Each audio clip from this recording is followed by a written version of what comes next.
안녕하세요 여러분, 환영하고 축복합니다. 오늘은 103일 차입니다. 다윗의 참회라는 주제로 하나님 말씀 함께 나누겠습니다.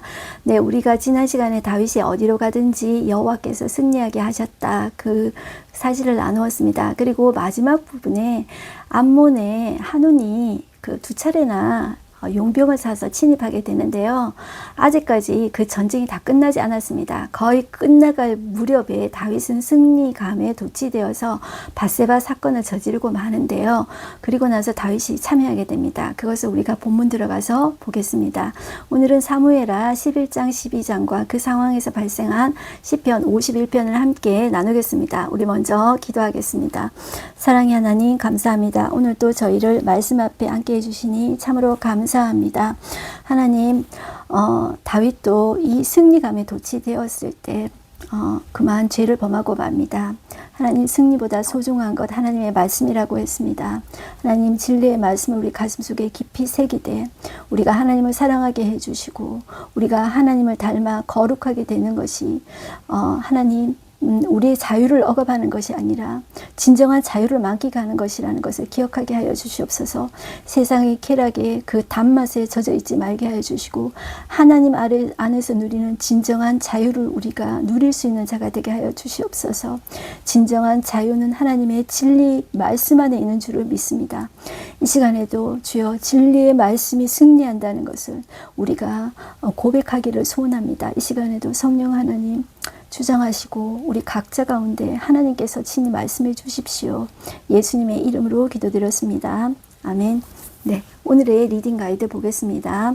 자, 오늘 보는 사무엘하 11장 12장에서는 그 다윗은 부하 우리아의 아내 밧세바를 범하고 충신인 우리아를 교묘하게 죽게 합니다. 그리고 나서 나단 선지자의 책망을 듣고 회개하지만 그 밧세바와 사이에서 태어난 아기는 죽게 됩니다. 그리고 그 아기가 죽고 나서 밧세바에게서 그 아이가 죽은 후에 좀 한참 뒤에 태어납니다. 이 솔로몬은 태어난 아기가 솔로몬이 됩니다. 그리고 이어서 그 배경하에서 시편 51편을 짓게 됩니다. 다윗은 이 범죄를 하나님께 대한 반역으로 고백하면서 하나님의 심판을 받아들입니다. 죄로 아는 것이 하나님의 은혜입니다. 여러분들, 우리가 은혜를 구하는 거는 알죠. 우리가 그 은혜를 사모합니다. 그러나 그 은혜에 앞서서 중요한 것이 죄를 깨닫는 것이 은혜의 첫걸음이다. 그렇게 생각하시면 좋겠습니다. 오늘의 가이드맵을 보시면, 자, 다윗이 통일 왕국을 이루고 나서 수도를 예루살렘으로 옮기죠. 자, 그리고 동서남북의 적들을 진압하고 조공을 받게 된다고 했습니다. 자, 지금 암몬과의 전쟁을 하게 되는데 요단 동편의 나라 제일 밑에 에돔, 모압, 암몬, 아몰이라고 제가 말씀드렸는데요. 자, 오늘은 암몬과의 전쟁. 자, 암몬이 어디 있냐면은 에돔, 모압 옆에 암몬입니다. 자, 암몬의 수도가 어디 있냐면 라빠라고 합니다. 라빠 암몬이라고도 하고요. 자, 우리가 이제 그 전쟁이 아직 끝나지 않았다 생각하고 거의 끝나갈 무렵이다 이제 생각하고 그 중간에 밧세바 사건이 일어난다고 생각하셔야 됩니다. 자, 우리 오늘 본문으로 들어가 보겠는데요. 사무엘하 11장입니다. 11장 1절 보시면 그 해가 돌아와 왕들이 출전할 때가 되매 이렇게 이야기하고 있죠. 그 해라는 것은 새해가 시작되는 1월 아비벌, 히브리 달력으로는 아비벌 1월인데요. 이것이 태양력, 우리 지금 달력으로는 6월절 되는 3월, 4월이 됩니다. 자, 그리고 이때는 이제 건기가 시작됩니다. 이 건기에 전쟁이 하기가 좋습니다. 왜냐하면 비가 오면 여러분들 말들이 움직이기가 힘들잖아요. 그래서 이때가 전쟁하기가 적합한 시기다, 이렇게 보시면 되겠습니다. 자, 그런데 다윗은 나가지 않고 다윗이 누구를 보내냐면 요압과 그에게 있는 그의 부하들, 누구의 부하란 말입니까? 요압의 부하란 말입니다. 요압의 부하들과 온 이스라엘 군대를 보내니 그들이 암몬 자손을 멸하고 라빠를 에워쌌고 다윗은 예루살렘에 그대로 있더라 이야기하고 있죠.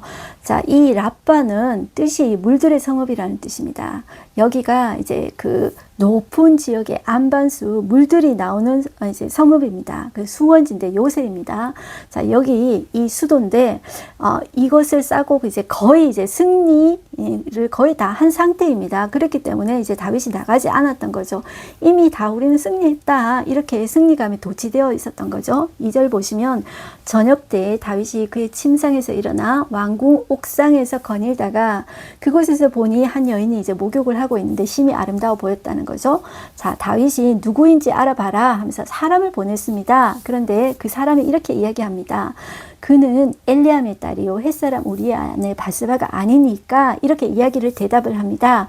이 말의 뜻은 만약에 누구입니다 하면 바세바입니다. 이렇게 하면 될 텐데 엘리암의 딸을 바세바입니다. 이렇게 하면 되는데 굳이 왜 이렇게 했냐 하면 충신인 우리아의 아내 바세바입니다. 이 말은 이미 남편이 있는 여자입니다. 이 말 뜻을 전제를 하고 있다는 것을 여러분들이 이제 아셔야 됩니다. 자, 여기 한 걸음 더 나아가서 이 엘리암은 누구냐 하면 다윗의 모사, 지금으로 말하자면 우리로 말하자면 고문, 어느 단체의 고문, 조언을 해줄 수 있는 고문, 그리고 멘토 이렇게 생각하시면 됩니다. 그리고 성경의 뒷부분을 보시면 이 아히도벨은 어떤 사람이냐면 그 아히도벨이 짠 전략은 하나님께 받은 말씀과 일반이더라. 하나님께로 나온 전략인 것처럼 이 아히도벨은 정말 전략에 있어서는 탑인 것입니다. 자, 그 사람의 손녀라는 거죠. 그런데 그 사람의 손녀인 이 바세바를 범하게 됩니다. 다윗이. 그 이후에 지금 여러분들 생각해 보실까요? 여러분들 할아버지가 손녀를 얼마나 이쁘게 생각합니까? 그 손녀에게 해를 가했다 생각했을 때 여러분들 그 남자를 용서할 수 있겠습니까? 이 아히도벨은 나중에 압살롬이 반역을 일으킬 때 압살롬의 편에 서게 됩니다. 자, 이 칼이 그 다윗의 집안을 떠나지 않게 되는데요. 거기까지 하고요. 자, 4절에 이제 다윗은 그냥 사람이 아니라 전령을 보내서 예의를 갖추어서 그 여자를 자기에게로 데리고 오게 합니다. 그리고 그 여자가 부정함을 깨끗하게 하였다. 이렇게 표현하고 있죠. 자, 이 말은 생리 후에 자기의 몸을 이제 깨끗하게 했다. 이 말이라고 여러분들 생각하시면 되겠습니다. 자, 그리고 동침을 했는데, 자, 이 여자가 임신을 한 거예요. 그리고 사람을 보내서 제가 임신했습니다. 이렇게 이야기를 하니까 다윗이 요압에게 기별해서 햇사람 우리아를 보내라고 하는 거죠. 자, 그래서 우리아 보고 이렇게 아닌 척 하는 거죠. 요압의 안부, 군대의 안부, 싸움이 어떠했는지 이렇게 묻고, 네가 수고했으니까 아닌 척하고 너 집에 가서 잘 이제 좀 쉬어라. 며칠 쉬었다가 다시 전쟁에 나가라. 이렇게 호의를 베푸는 것처럼 했죠. 그런데 11절에 보시면 우리아는 충신입니다. 이렇게 대답합니다. 우리아가 다윗에게 아뢰되 언약궤와 이스라엘과 유다가 야영 중에 있고 내 주 요압과 내 왕의 부하들이 바깥 들에 진치고 있거늘 내가 어찌 내 집으로 가서 먹고 마시고 내 처와 같이 자리이까. 내가 이 일을 해가지 아니하기로 왕의 살아계심과 왕의 혼의 살아계심을 두고 맹세하니이다. 이렇게 충신에 정말 대답을 하게 되는 겁니다. 다윗은 두 번째 다시 기회를 한 번 더 줍니다. 그런데 그때도 어떻게 합니까?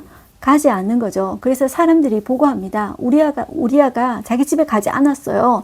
자, 이제 다윗은 어떻게 하냐면 전략을 짭니다. 자, 14절 보시면 아침이 되매 다윗이 편지를 써서 우리아의 손에 들려, 자, 그 편지를 우리아의 손에 들려서 요압에게 보냅니다. 그 편지의 내용이 나오죠. 자, 15절 보면 그 편지에 써서 이르기를 우리아가 너희가 어떻게 하냐면은 우리아를 맹렬한 싸움에 앞세워두고 너희는 뒤로 물러가서 그로 맞아 죽게 하라. 자, 이렇게 이제 요압에게 편지를 보내죠. 실제로 이제 그렇게 이제 되는 일이죠. 자, 그리고 나서 이런 예를 듭니다.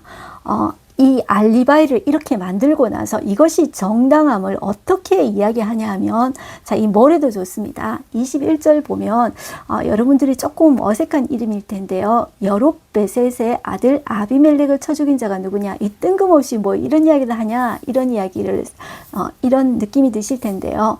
이 여롭베셋이란 말은 여롭바알이란 말입니다. 여롭바알이란 그러니까 누구냐면 기드온의 아들을 말합니다.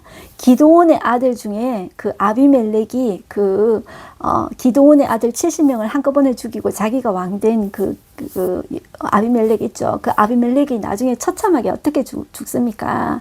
그 한 성에 가까이 갔다가 여자가 맷돌 윗짝을 딱 떨어뜨렸는데 그 맷돌에 맞아서 죽지 않습니까? 자, 이 말은 어떤 말이냐면 성에 너무 가까이 가서 여자가 그 맷돌 이렇게 떨어뜨린 거, 그것 때문에 죽었다. 그 이유가 뭐냐면 성에 너무 가까이 갔기 때문에 죽었다. 자, 이렇게 이제 말하라고 시킨 거죠. 자, 그래서 이 우리아가 성에 너무 가까이 갔기 때문에 죽었다. 이렇게 알리바이를 짠 것입니다. 자, 그래서 그런 식으로 이렇게 알리바이를 짜고 조작을 한 것입니다. 자, 이 26절에 우리아의 아내는 그 남편 우리아가 죽었음을 듣고 그의 남편을 위하여 소리내어 우니라.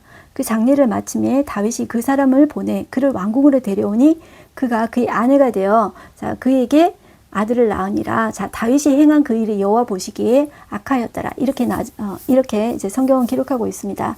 이 모든 죄가 사람 보기에 드러나지 않더라도 하나님 앞에 이제 드러나게 되죠. 자, 이것을 다윗의 죄를 조목조목 따져보면 10계명에서 따져보면 이렇게 생각할 수 있습니다. 자, 첫 번째, 하나님이 이제 왕이시다. 이 나라는 하나님의 나라가 아닙니까? 하나님의 왕이신데 하나님의 왕권을 인정하지 않은 직권 남용의 죄입니다. 직권 남용의 죄는 1계명에서부터 3계명까지, 그 다음에 6계명은 살인의 죄입니다. 우리아 죽였죠. 그리고 7계명 7개를 범했습니다. 간음죄. 그 다음에 8계명 내 이웃에게 거짓 증거하지 말라. 자, 이렇게 알리바이를 조작했죠. 거짓 증거했습니다. 그리고 10계명 내 이웃의 집을 탐내지 말라. 자, 이 집이라는 것은 이 이웃의 소유, 그 이웃의 아내 전부를 뜻합니다. 자, 그러니까 이 10계명을 한두 개를 범한 것이 아닙니다. 사람 앞에서는 드러나지 않을지라도 하나님 앞에 이 죄는 다 드러나게 됩니다. 그래서 12장에 여호와께서 나단을 다윗에게 보내셔서 책망하게 하시는데요. 자, 이 나단은 어떤 선지자냐면 다윗과 솔로몬 시대에 활동했던 선지자입니다. 그리고 다윗의 성전 건축을 찬성했지만 솔로몬을 통해서 성전이 지어질 것과 또 다윗의 후손을 통해서 하나님의 나라가 견고히 설 것을 이제 예언해 준 그런 이제 선지자입니다. 그리고 제사장 사독 군대장과 분야와 함께 솔로몬의 대관식, 이 대관식이라는 게 뭔지 아시죠? 자, 이 왕이 되는 이 정말 그 의식을 대관식이라 하는데 그때 거행하게 됩니다. 이 사독 분야와 함께 솔로몬의 대관식을 거행하게 되고요. 그리고 다윗과 솔로몬의 행적을 기록하게 됩니다. 이것이 역대상 29장 29절에 이제 나와 있습니다.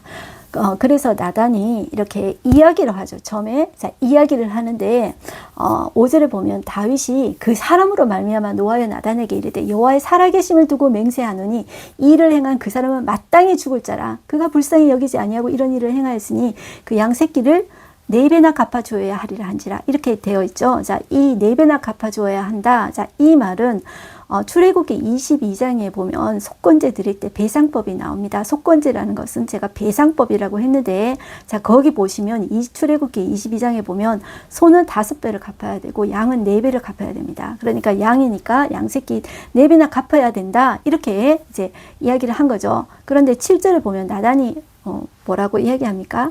당신이 바로 그 사람이라 이렇게 이야기하는 거죠.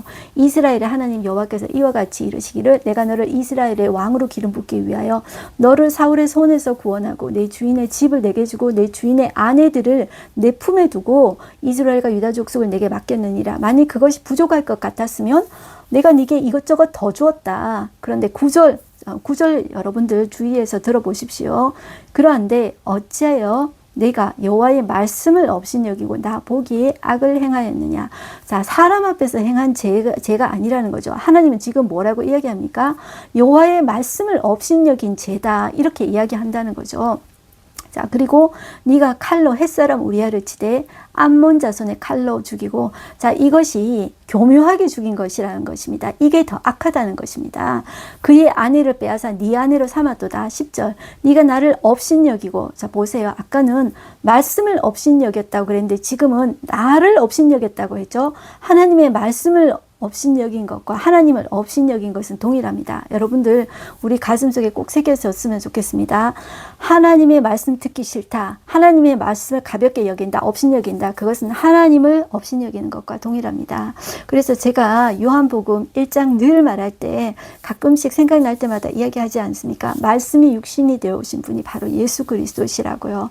그래서 우리가 말씀을 대하는 태도를 보면은 우리가 하나님께 어떻게 대하는지를 우리가 알 수가 있습니다. 것입니다. 그래서 여러분들 이 말씀은 지루하고 그냥 재미있는 간증, 은혜로운 간증 이야기해 주세요. 그러면 내가 은혜 받겠습니다. 여러분들 이제 간증을 통해서 은혜를 받을 수가 있습니다. 그러나 가장 중요한 것이 말씀이라는 사실을 명심하셔야 됩니다. 그것이 내 가슴 속에, 말씀이 내 속에 뿌리 박혀야 된다. 그것을 명심하십시오. 우리는 간증 듣기는 좋아하지만 말씀은 싫어. 아니야. 그 태도는 아직까지 내가 하나님에 깊이 잠기지 않았구나. 그렇게 생각하시면 되는 것입니다. 그래서 우리가 늘 우리가 주장해야 될 것은 하나님의 말씀이 들리게 하여 주십시오. 말씀이 들리지 않을 때 하나님 제가 무슨 죄를 지었습니까? 하나님 제가 생각나게 해 주십시오. 그렇게 저와 여러분들이 기도해야 합니다. 자, 이것이 말씀을 업신여기는 것, 말씀이 들리지 않는 것, 이것은 정말로 있잖아요. 위험한 상태라는 거 우리가 깨달아야 합니다. 자, 그래서 하나님이 이것을 업신여기는 걸로 보았다는 거죠. 자, 그래서 네가 햇사람 우리의 아내를 빼앗아 네 아내로 삼았은즉 칼이 내 집에서 영원토록 떠나지 아니하리라 이렇게 하셨습니다. 자, 그래서 실제로 이제 그런 일이 일어나게 됩니다. 그래서 이렇게 이야기하는데요. 내가 내 눈앞에서 네 아내를 빼앗아 내 이웃에게 주리니 그 사람들이 내 아내들과 더불어 백주에 동침하리라. 사실 이 다윗이 밧세바를 본 그 궁정의 옥상에서 그 아들 압살롬이 반란을 일으킬 때 다윗의 후처 10명과 그 백주의 같은 장소에서 동침하게 됩니다. 자, 이 하나님께서 다윗이 잘못했습니다 할 때 이제 회개했을 때 용서한다고 하셨습니다. 여기도 보시면 하나님이 이제 용서하신다고 하셨습니다. 여기 한 12절부터 다시 한번 보겠습니다. 너는 은밀히 행하였으나 나는 온 이스라엘 앞에서 백주의 일을 행하리라 하셨나이다 하니 다윗이 나단에게 이르되 자 내가 여호와께 죄를 범하였노라 이렇게 회개를 합니다. 그리고 우리가 시편 51편 볼 때 다윗이 회개한 시편 51편이 있습니다.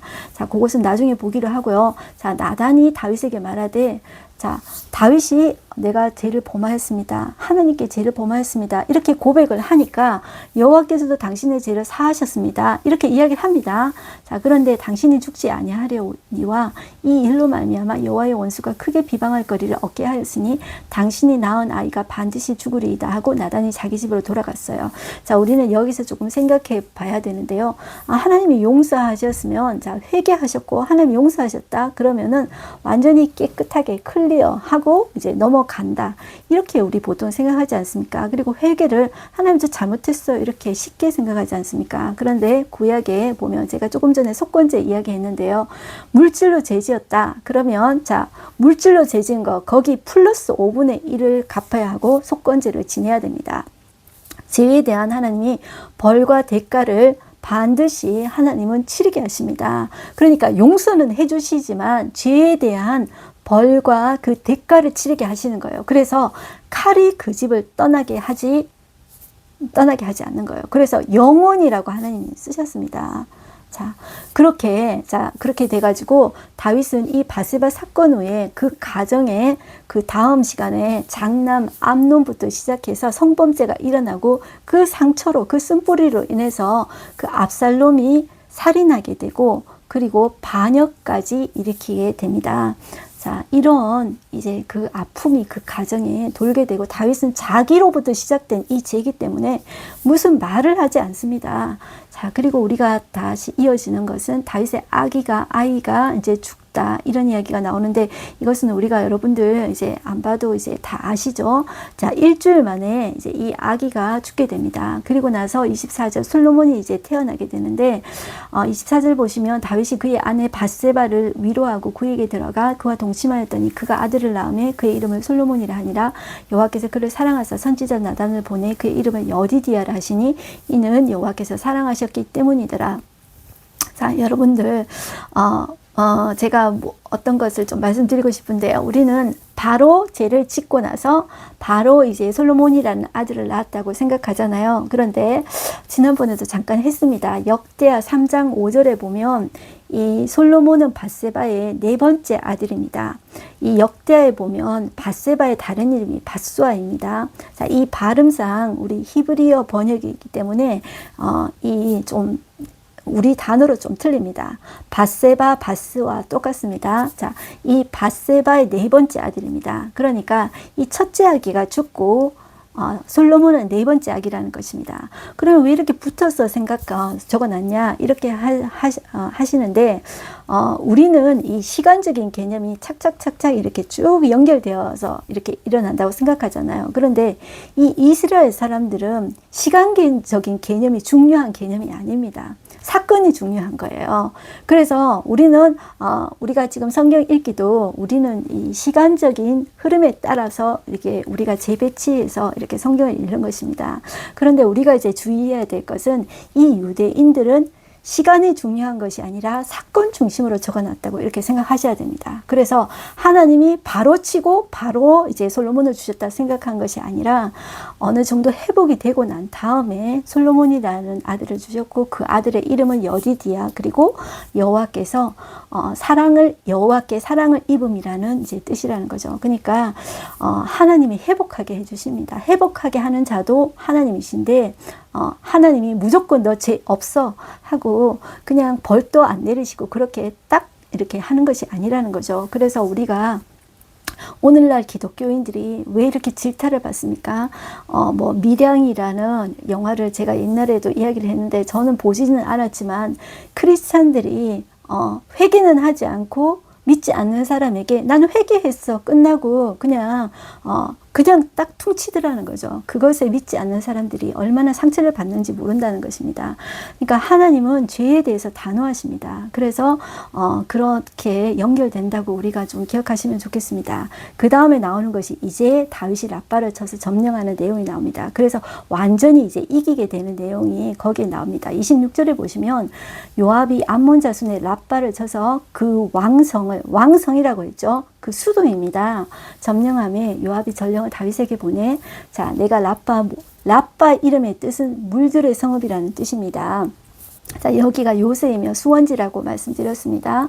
이제 왕은 그 백성의 남은 군사를 모아 그 성에 맞서 진치고 이 성읍을 쳐서 점령하소서. 내가 이 성읍을 점령하면 이 성읍이 내 이름으로 일컬음을 받을까 두려워하나이다. 자, 이렇게 해서 다윗이 모든 군사를 이끌고 가서 라빠로 가서 그곳을 점령하고 그 왕의 머리에서 보석 박힌 이제 왕관을 가져왔는데 그 중량이 금 한 달란트라 이렇게 이야기하고 있죠. 다윗이 자기 머리에 썼다 이렇게 이야기하고 그 성읍에서 노력한 물건을 무수히 내오고 그 안에 있는 백성들을 끌어내어 톱질, 썰애질, 철도끼질, 벽돌구이를 그들에게 시켰다 이렇게 나오죠. 자, 이게 무슨 말이냐면 톱으로 켜고 썰애로 썰고 도끼로 찢고 벽돌 가마로 지나게 하고 이런 일들을 이제 시켰다. 자, 그리고 암몬 자손의 모든 성읍을 이같이 하고 다윗과 모든 백성이 예루살렘으로 돌아가니라. 자, 이것이 암몬과의 전쟁의 끝입니다. 여러분들 어떻습니까? 승리보다 중요한 건 하나님의 말씀이 내 가슴 속에 중심에 정말 있는 것이고 하나님 앞에 우리가 살아야 되는 것입니다. 네, 사람들이 안 보는 것 같아도 하나님 앞에 이 탄로난 이 죄는 그 가정에 칼이 떠나지 않게 만들었습니다. 그것이 11장이 크라이막스고요, 여러분들. 그 다음부터 계속 다윗의 그 가정과 이 나라의 내전이 일어나게 됩니다. 자, 그래서 오늘 이제 그 상황에서 발생한 시편 51편을 보겠습니다. 여기 보시면 다윗의 시인데요. 다윗이 바세바와 동침한 후에 선지자 나단이 그에게 왔을 때 쓴 시입니다. 하나님이여 주의 인자를 따라 내게 은혜를 베푸시며 주의 많은 긍휼을 따라 내 죄악을 지워주소서. 나의 죄악을 맑게 씻으시며 나의 죄를 깨끗이 하소서. 이렇게 이야기하죠. 7절 보시면 우슬초로 나를 정결케 하소서. 내가 정하리이다. 이렇게 이야기하고 있죠. 우슬초라는 것은 첫 유월절 때 문임반과 좌우 문설주의 어린 양의 피를 받을 때 사용되는 것입니다. 그리고 문둥병이 나은 사람을 위한 정결식에 도 사용되는 것인데요. 이제 회개할 때 자기의 죄를 고백하면서 이제 다윗이 그렇게 했다는 거죠. 그리고 우리가 잘 아는 찬양에도 이 찬양이 있는데요. 10절 보실까요? 하나님이여 내 속에 정한 마음을 창조하시고 내 안에 정직한 영을 새롭게 하소서. 나를 주 앞에서 쫓아내지 마시며 주의 성령을 내게서 거두지 마소서. 주의 구원의 즐거움을 내게 회복시켜 주시고 자원하는 심령을 주사 나를 붙드소서. 이렇게 이야기하고 있습니다. 그리고 14절 하나님이여 나의 구원의 하나님이여 피 흘린 죄에서 나를 건지소서. 내 혀가 주의 의를 높이 노래하리다. 자, 여러분들 진짜 피 흘렸죠. 자, 충신 우리아를 죽이지 않았습니까? 여러분들 이제 생각해 보십시오. 얼마나 그 다윗이 이때까지 하나님의 마음에 합한 자였습니까? 그렇지만 다윗이 이런 죄를 저지르라고는 하나님도 생각하지 못한 것이죠.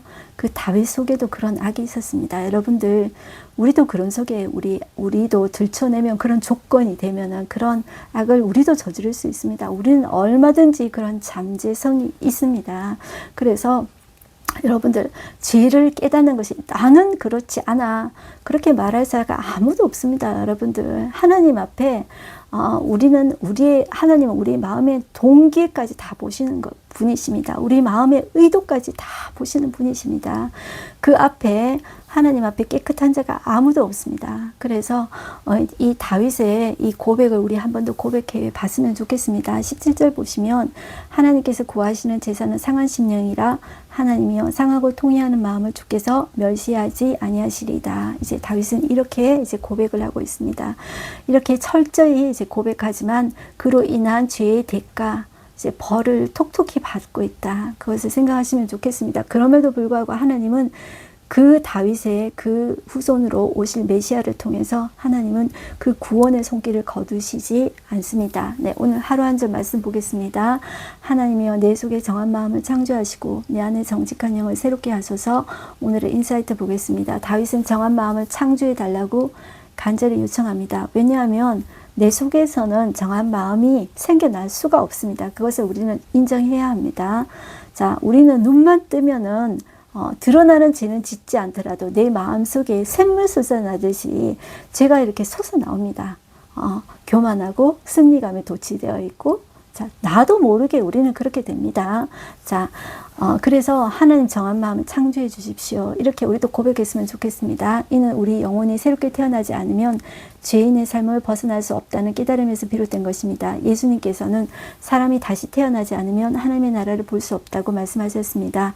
이처럼 우리는 성령님의 도움으로 다시 태어나 그리스도 예수 안에서 새로운 피조물이 되어야만 하나님 나라에서 살 수 있습니다. 그리스도 예수 안에서 새롭게 태어난 피조물로 우리가 살아가고요. 우리의 힘이 아니라 하나님께서 내 안에 주인이 되셔서 나를 하나님의 사람으로 이끌어 가셔서 하나님의 비전에 저와 여러분이 쓰임 받기를 소망합니다. 우리 기도하겠습니다. 하나님 아버지 감사합니다. 오늘도 다윗이 암몬과의 전쟁 그 승리 속에 숨어 있는 승리의 도취감에 빠져서 그 바세바 사건을 일으키고 만 것을 봅니다. 충신 우리아를 죽이고 하나님 알리바이까지 정말 짰습니다. 하나님 아버지, 그리고 그의 가정에 그 때문에 그 다음부터 계속 이 강간과 그 가정의 아픔들이 악순환이 반복이 됩니다. 하나님 아버지, 우리 안에 하나님, 우리도 얼마든지 이런 죄들이 일어날 수가 있음을 고백합니다. 하나님, 다윗이 어떻게 그렇게 했는가, 그렇게 손가락질하는 우리가 되지 말게 해주시고, 하나님, 우리도 우리 안에 죄가 들어올 때마다 우리의 생각과 의도를 아시는 하나님께 고백하며, 주여 내 죄를 하나님께 아뢰게 하여 주시고, 내 마음을 솔직하게 하나님께 아뢰일 때 하나님 내 속에 정한 마음을 창조해 주십시오. 그렇게 고백하는 우리가 되어지기를 소망합니다. 다윗의 승리가 다윗이 잘해서 그런 것이 아니라 여호와께서 승리하게 하셨는데, 우리도 모르게 다윗처럼 교만해 버리고 맙니다. 항상 하나님께서 승리하게 해주셨다, 하나님께서 지금의 자리에 나를 앉혀주셨다, 그렇게 생각하고 고백하며 하나님을 찬양하고, 그리고 힘들고 어려운 이웃을 돌아보는 우리가 되어지게 하여 주시옵소서. 오늘도 감사드리며 예수님의 이름으로 기도드렸습니다. 아멘. 네, 여러분들, 우리 겸손하게 하나님만 높이고 하나님의 왕 되심을 우리가 고백하면서 우리가 오늘도 하나님 앞에 찬양드리며 겸손하게 살아가는 저와 여러분들 되기를 바랍니다. 승리하십시오. 화이팅입니다.